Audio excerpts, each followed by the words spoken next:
Hello, everyone. Welcome back to FootballNow, a YouTube channel where we run you through the latest round of Premier League fixtures, talk you through the betting odds, and give our own predictions. As you can tell by the title of this video, we'll be focusing on Chelsea versus Brighton at 2 o'clock on Sunday afternoon at Stamford Bridge. Chelsea coming off on the back of, a 4-1 away loss to Newcastle. Brighton winning on the road, 3-2.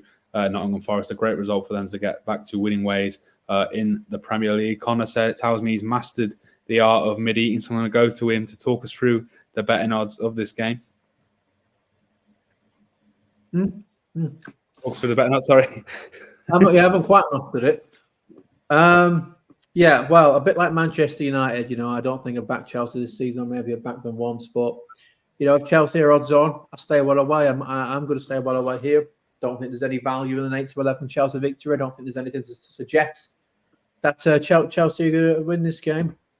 And all Brighton, after a great start to the season, have fallen up a little bit, but they haven't been losing games. When they've been dropping points, they've predominantly been drawing these games. Dropping points against Sheffield in a 1-1 draw, 1-1 draw against Everton, 1-1 draw against Fulham as well. So, they've not been losing points. There are only two positions between these two sides, but it's 6 points, and 6 points is a lot in the Premier League. So, Brighton have had the better season, and I don't think that's changed too much recently, despite Brighton maybe not getting as many wins as they would have hoped. Chelsea had a great result, not last time out, but the time before that against Manchester City. They got a point. Crazy game. 4 goals. Cole Palmer scoring a last-minute penalty against his former club. And then, losing 4-1 to Newcastle, which is a typical result. It's what you expect nowadays in the Premier League. So, if you're looking at value, again, it's another tough one, Maybe a Brighton victory because, a few teams have come to Stamford Bridge this season and got the 3 points, got the victory. But, 8-11 Chelsea, nothing in that. Stay away from that for me. I'm just looking at Chelsea's results in recent weeks. They drew, I think, their last 2 games at Stamford Bridge in the Premier League to Arsenal, a 2-2 draw. Oh, no, they haven't. They lost, didn't they, to Brentford in there as well. So you can spin that and say they have not won in their last 3 games at home in the Premier League, drawing to all of Arsenal, losing 2-0 to Brentford, and obviously that 4-4 draw with Man City. The Arsenal and the City results aren't the worst results, to be fair, in the world, but I don't think they've got the greatest record at home in the league this season. They lost, obviously, at home to Villa in September, and I think Forest beat them as well a couple of weeks before that, both by 1-0. Brighton, like you said, they've not won a whole lot recently in the league, but they've not lost many either. There's a lot of draws in there. They returned to winning ways. Last time out away at Forest, another red card for Brighton. They had a player sent off against Sheffield United, and they lose. I think I got sent off for what's the word? Word's gone. Dissent. Yeah. Well, that's one way of putting it. First person in about 15 years to get sent off for dissent. So I don't know what he called Anthony Taylor. Probably called him bald or something like that. But he did, apparently. There is a clip on. I for calling him bald. I love it. I think there's a clip on Twitter where you can see just after he's shown Lewis Dunk the card, and a Brighton player goes up to Taylor and says, "What for? And it looks like Anthony Taylor says he's just called me a bold twat." And so, I don't think Pep's going to sign him anytime soon. Then, no, he's ruled out his chances of going to Man City. Look, you don't want to see officials abused, but it's just bold. I mean, bold. I know we put the word twat at the end of it as well, but he sent him off for the bold. Let's be honest. Yeah, it's probably a touchy subject for Anthony Taylor there. Chelsea versus Brighton. Back onto that. Chelsea losing away 4-1 to Newcastle, like you said last time out. I don't think the result would have been surprising, but it's never good to lose in that fashion, is it?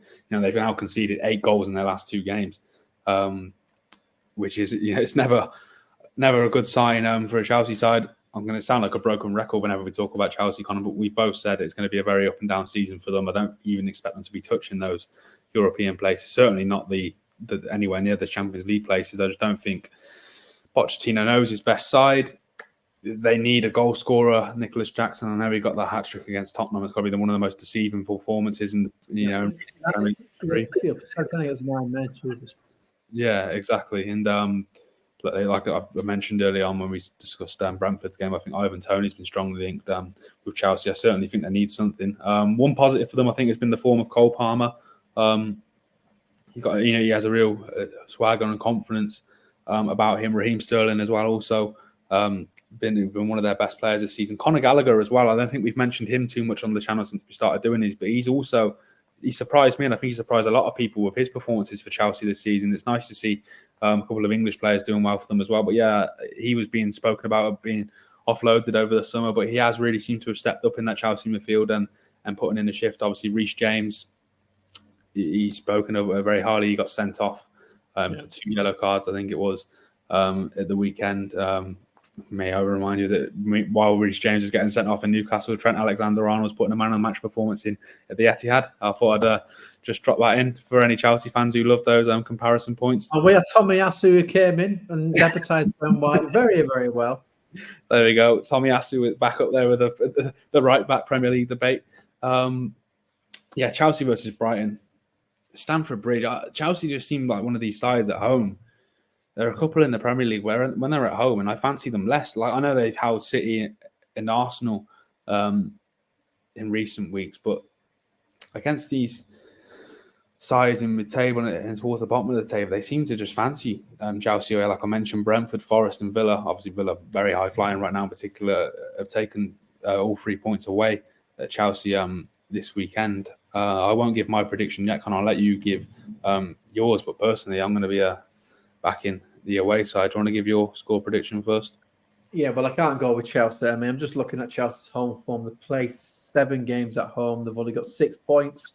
Look at Brighton's away record. They've played 6 games only, but they've got 10 points. So all that does point to a Brighton victory. I think Robert De Zerbi would have been tearing his hair out at dropping all those points in the draws. But, they did get a win last time out against Nottingham Forest, which was a close shave for them. I'm not making ball jokes on purpose. But, I think the form suggests a Brighton win. So I am going to go with the Brighton win. It's just what's the scoreline going to be? You wouldn't even be surprised if it's a bit of a wide scoreline, to be honest. So I'm trying to think of more bold puns on the go. That's why I'm delaying the prediction. I am. You know what? I think Brighton are going to kick into gear. I'm going to go with 4-1. I'm going to. Yeah, I think Brighton are going to run away with it. Stamford Bridge is not the place it was. I can't think of any more ball jokes. I've got one waiting. Go on. What's your prediction? I'm going to go with 4-1. I've seen Forest and Villa beat Chelsea 1-0 at home. I expect Brighton to pluck a result. Oh, there he is. Pluck a result.